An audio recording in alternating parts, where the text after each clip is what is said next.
हाँ, तो आज हम आप लोगों को प्रेजेंट इंडेफिनिट टेंस इंट्रोगेटिव के बारे में हम बताने जा रहे हैं। प्रेजेंट इंडेफिनिट टेंस इंट्रोगेटिव में भी कुछ रूल्स होते हैं, उनको आप लोग देखेंगे।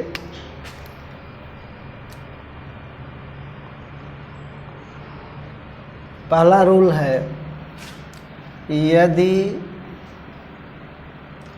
प्रश्नवाचक वाक्य क्या से आरंभ हो, तो सबसे पहले इस टेंस की सहायक क्रिया डू या डज का प्रयोग करेंगे।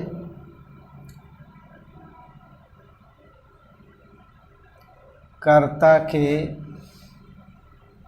अनुसार प्लस सब्जेक्ट प्लस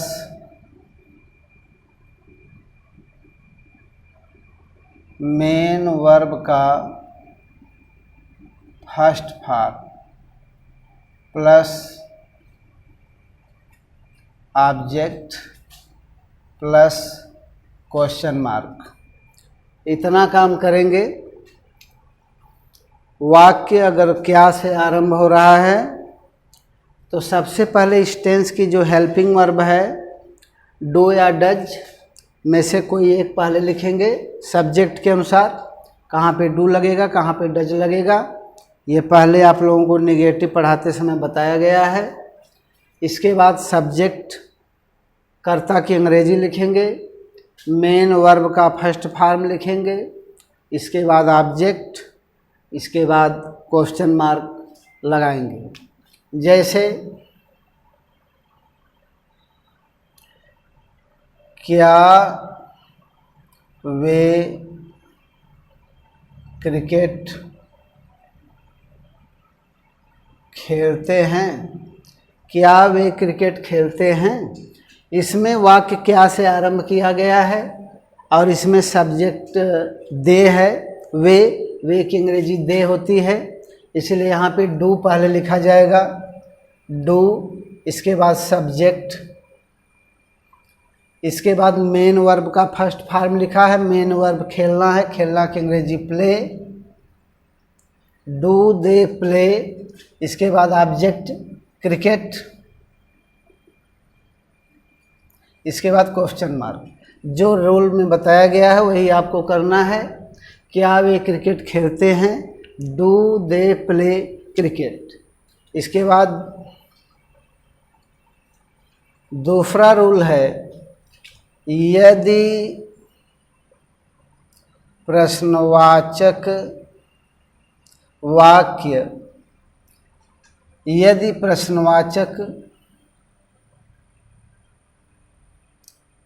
प्रश्नवाचक शब्द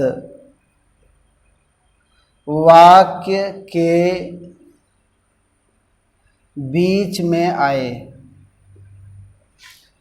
यदि प्रश्नवाचक शब्द वाक्य के बीच में आए तो क्या करेंगे, सबसे पहले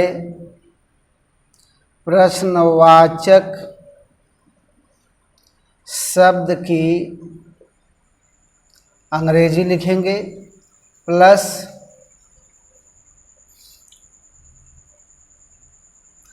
डू या डज, ब्रैकेट में लिख लीजिए,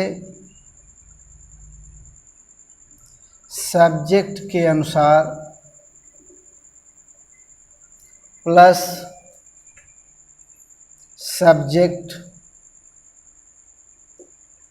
प्लस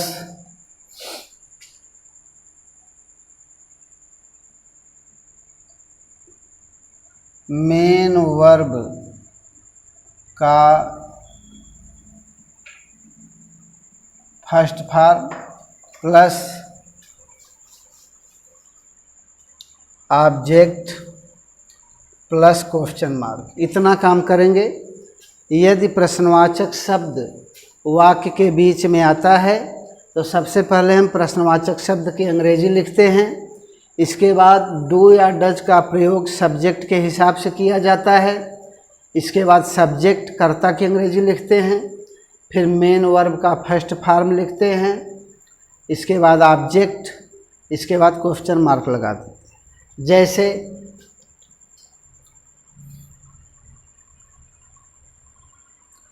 तुम कहाँ रहते हो। अब इसमें देखिए कहाँ शब्द है जो प्रश्नवाचक शब्द है, वाक्य के बीच में आया है। सबसे पहले कहाँ की अंग्रेजी लिखेंगे, कहाँ की अंग्रेजी वेयर। इसके बाद कह रहा है डू या डज का प्रयोग करेंगे सब्जेक्ट के अनुसार। सब्जेक्ट इसमें तुम है, इसलिए यहाँ पे डू का प्रयोग किया जाएगा, वेयर डू। इसके बाद कह रहा है सब्जेक्ट लिखने के लिए, सब्जेक्ट तुम है, तुम की अंग्रेजी यू होती है, वेयर डू यू। इसके बाद मेन वर्ब का फर्स्ट फॉर्म है, वेयर डू यू। रहना की अंग्रेजी लिव और question mark, where do you live, तुम कहाँ रहते हो। ये हो गया। इसके बाद तीसरा रूल है, यदि प्रश्नवाचक वाक्य नकारात्मक हो, नकारात्मक हो। यदि प्रश्नवाचक वाक्य नकारात्मक हो, कहने का मतलब जो आपको बताया गया कि इंट्रोगेटिव प्लस निगेटिव, प्रश्नवाचक भी रहेगा और नकारात्मक भी रहेगा। तो उसके लिए क्या करेंगे, यदि प्रश्नवाचक वाक्य नकारात्मक हो तो जैसे हम इंट्रोगेटिव वाक्य का ट्रांसलेशन करते हैं वैसे ही करेंगे। इसमें केवल करना है, यदि प्रश्नवाचक वाक्य नकारात्मक हो तो सब्जेक्ट के बाद नॉट का प्रयोग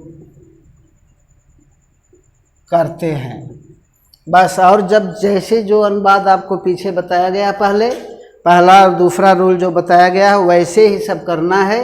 केवल आपको सब्जेक्ट के बाद नॉट का प्रयोग कर देना है अगर प्रश्नवाचक वाक्य नकारात्मक होता है तो। जैसे देख लीजिए एग्जाम्पल, वह खाना क्यों नहीं खाता है। वह खाना क्यों नहीं खाता है। अब इस वाक्य को देखेंगे तो पता चलेगा ये वाक्य प्रश्नवाचक भी है, नकारात्मक भी है। क्यों भी लगा और नहीं भी लगा है, तो ये इंट्रोगेटिव प्लस निगेटिव हो गया। तो वह खाना क्यों नहीं खाता है, जैसा आपको दूसरा रूल जिस तरह से बताया गया है उसी तरह से इसका भी ट्रांसलेशन करेंगे। जहाँ सब्जेक्ट लिखेंगे उसके तुरंत बाद नॉट लगा देंगे। जैसे देख लीजिए, क्यों की अंग्रेजी सबसे पहले व्हाई, वह के हिसाब से आप सहायक क्रिया हेल्पिंग वर्ब का प्रयोग करेंगे, डज का प्रयोग होगा, व्हाई डज। अब इसके बाद सब्जेक्ट है, सब्जेक्ट ही है, वह की अंग्रेजी व्हाई डज ही। अब सब्जेक्ट लिख दिया गया, इसके तुरंत बाद नॉट लगाएंगे, व्हाई डज ही नॉट।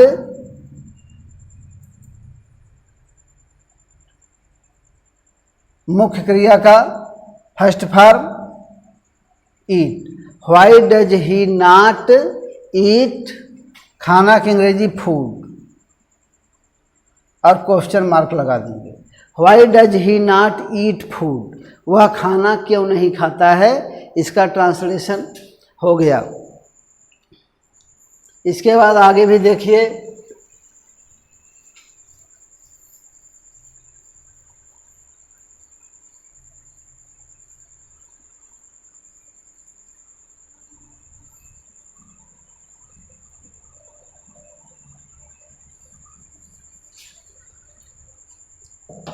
अगला रूल है रूल 4, यदि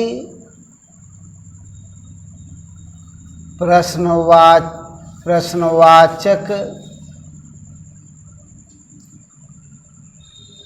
शब्द हु ही कर्ता का कार्य कर रहा हो।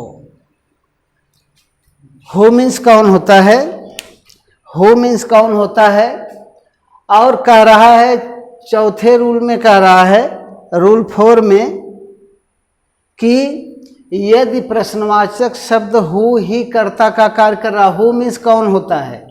कभी कभी इस तरह का वाक्य आता है, ऐसे वाक्यों का ट्रांसलेशन कैसे किया जाता है जिसमें आपको डू डज का प्रयोग नहीं करना होता है। ये वाक्य भी इंट्रोगेटिव होता है, लेकिन आप देखिए इस तरह के वाक्य में बिना डू डज का प्रयोग किए हुए कैसे ट्रांसलेशन आप लोग करेंगे।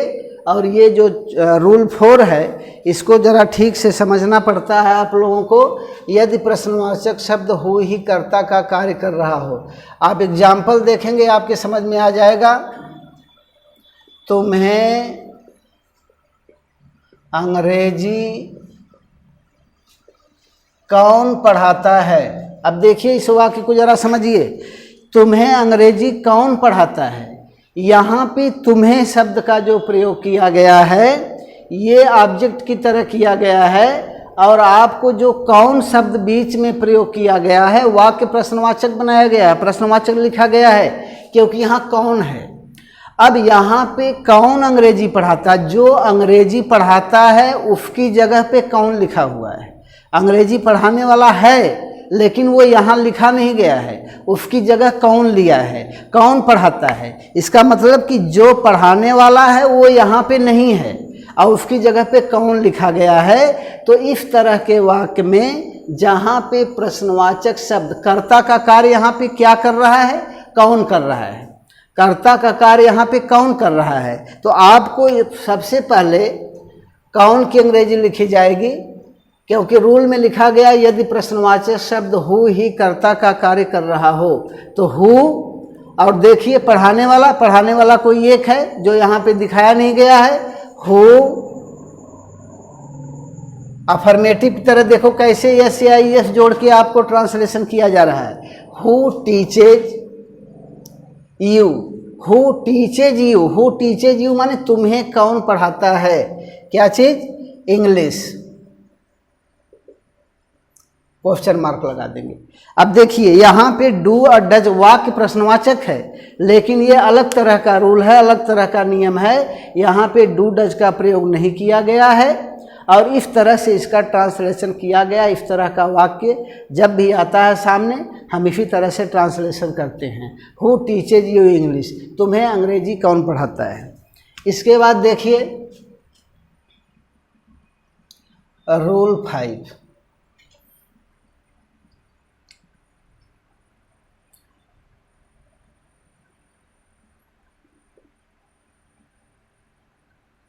which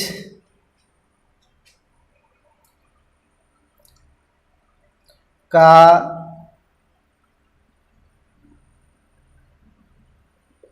प्रयोग करते समय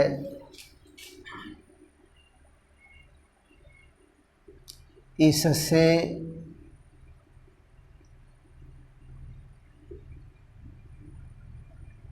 नाउन का प्रयोग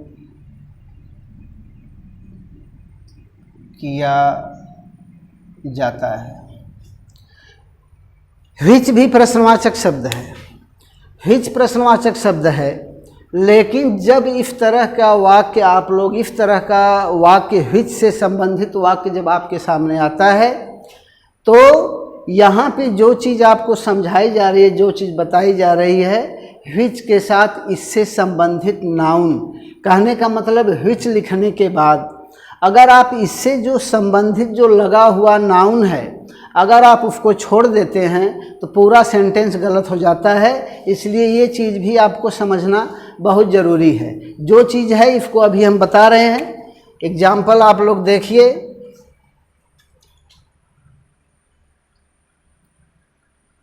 वह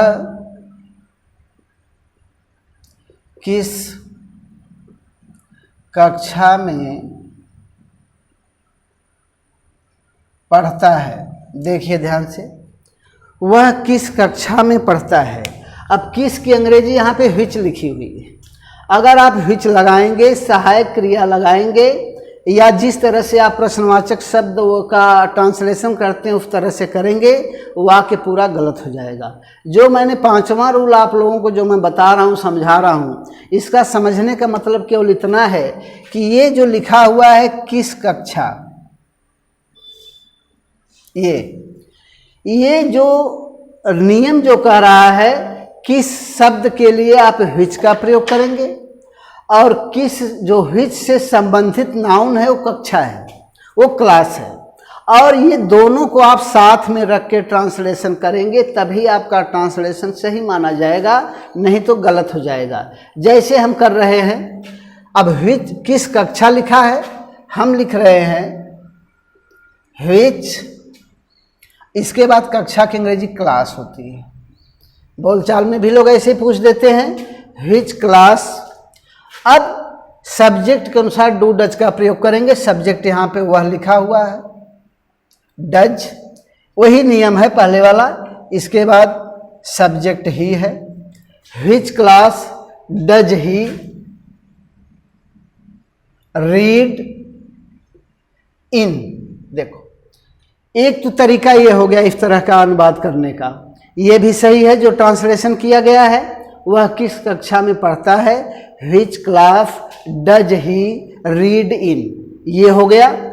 और इसी वाक्य को आप ऐसे भी कर सकते हैं, आर। जो इन मैंने लास्ट में लगाया है आप पहले भी ले आ सकते हैं, इन व्हिच, सब ऐसे ही रहेगा। In which class does he read, question mark लगा दीजिए।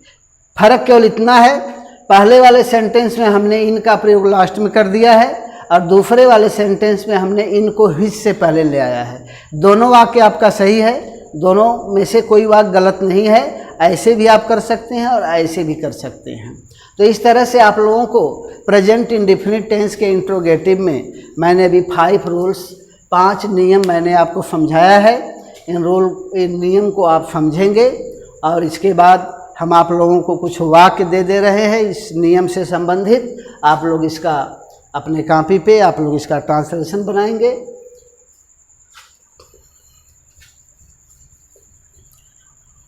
पहला वाक्य है,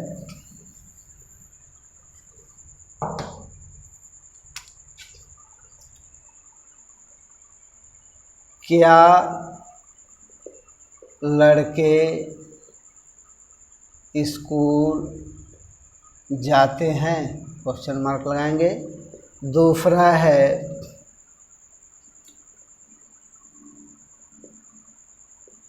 मेरा भाई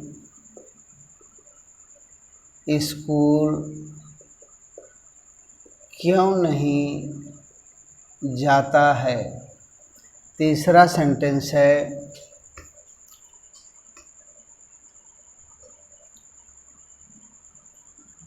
क्या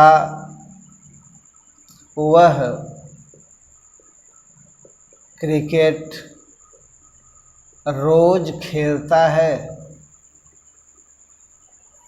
और हो गया,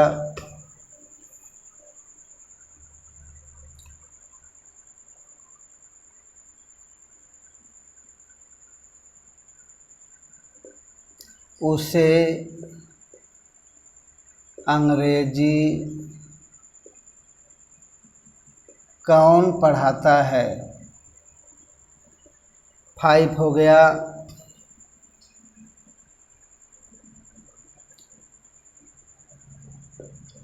मेरे पिताजी ऑफिस कब जाते हैं। 6 हो गया,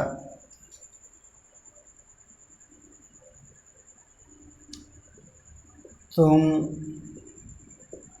किस गांव में रहते हो।